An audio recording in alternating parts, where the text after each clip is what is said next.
Selamat datang di chat. Oh, ada yang jempol satu. Assalamualaikum warahmatullahi wabarakatuh. Alhamdulillahirabbil alamin. Alhamdulillahirabbil alamin. Mudah-mudahan dengan perjalanan kita hari ini sampai kita ada di Padepokan ini diberikan keselamatan, kesehatan, dan semoga semua diberkahi oleh Allah. Alhamdulillah.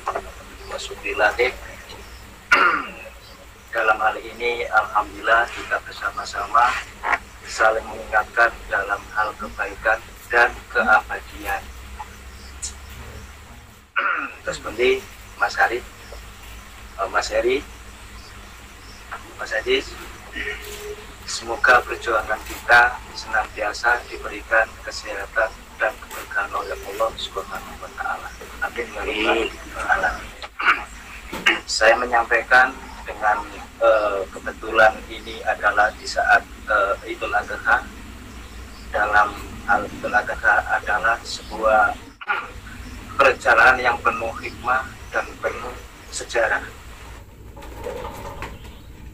Mengatur hikmahnya bahwasanya menata hati itu sangat penting dan sangat berkesan dan harus kita sampaikan dengan kebenaran.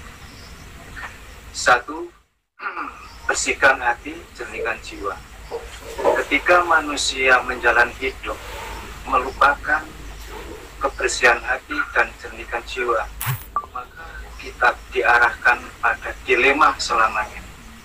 Apapun yang terjadi, apapun pekerjaan kita, dan apapun yang dinamakan kegiatan kita. Jadi bersihkan hati, jernihkan jiwa itu adalah sebuah tolak ukur hidup.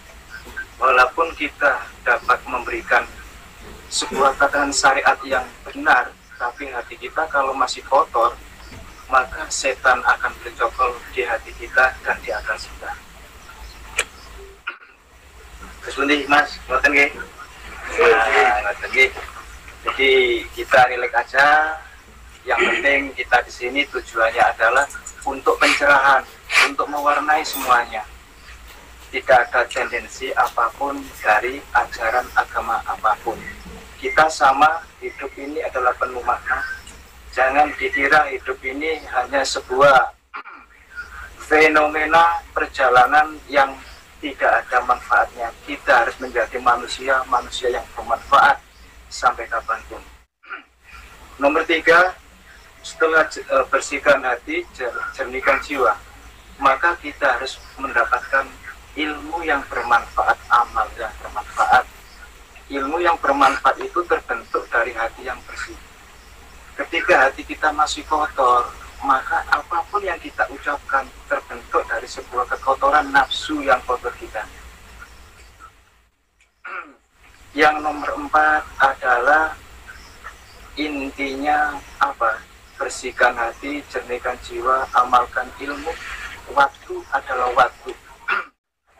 Karena waktu itu berhubungan dengan kualitas tatanan. Waktu adalah berhubungan dengan kualitas keimanan. Jadi jangan sia-siakan waktu, karena waktu kita di dunia sangat dekat, gitu, sangat dekat dengan sakaratul maut. Jangan dikira hidup kita itu kita bikin seenaknya saja, tapi ingatlah bahwasanya maut hidup ada di depan kita. Silakan mencari apapun, silakan mencari harta, silakan mencari jabatan, silakan kita mencari apapun, tahta apapun yang ada di dunia ini, tapi kita harus paham bahwasanya waktu itu kita dekat dengan maut. Maka tujuan kita adalah menjadi manusia yang bisa membuktikan amanahnya Allah. Apa itu? Bersihkan hati, jernihkan jiwa, tanpa meninggalkan syariatnya, tanpa meninggalkan yang namanya ajaran syariat Islam. Jadi imbang antara kewajiban dan tanggung jawab. Nah, setelah itu nomor 5, di mana hari akan menjadi saksi. Setiap amal perbuatan kita nanti sebiji zarah pun pasti akan bertanggung jawabannya. Jangan dikira di dunia ini kita seenaknya saja berbuat apapun. Setiap amal perbuatan apapun pasti ada konsekuensinya. Ingat itu. Sehingga kita benar-benar menjadi manusia di dunia, selamat di dunia dan selamat di akhirat. Bermanfaat di dunia dan diakui menjadi hamba Allah. Proses untuk diakui menjadi hamba Allah tidak mudah. Kita harus masuk dalam jihadun nafsi.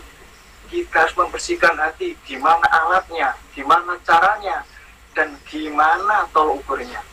Kalau kita nggak mampu untuk itu, maka kita akan diperbudak oleh sebuah kewajiban. Kita akan diperbudak oleh dunia, kita akan diperbudak oleh harta, dan kita akan diperbudak oleh jabatan apapun di dunia ini. Silakan menjadi harta, mencari harta sebanyak-banyaknya. Tapi ingat, jangan sampai kita diperbudak oleh harta itu. Karena kita menghadap kepada Allah itu harus tahu kewajiban di dunia ini, harus tahu tanggung jawab kita di hadapan Allah. Maka selayaknya kita harus berpikir dan merenungkan semua itu. Sampai sini saja penyampaian saya. Mudah-mudahan nanti sebagai perkenalan kita menjadi saudara-saudara sedulur Koja Angon PLS menjadi berkualitas. Jangan sampai kita menjadi orang seperti orang-orangan, tapi menjadilah insan yang sebetulnya insan di hadapan Allah. Intinya apa? Hablum minan nas nyambung, hablum minallah nyambung, hubungan antar alam sekitarnya nyambung, sehingga kita sinergi, ada keseimbangan selamanya. Amin ya robbal alamin. Billahi taufiq wal hidayah. Wassalamualaikum warahmatullahi wabarakatuh. Waalaikumsalam.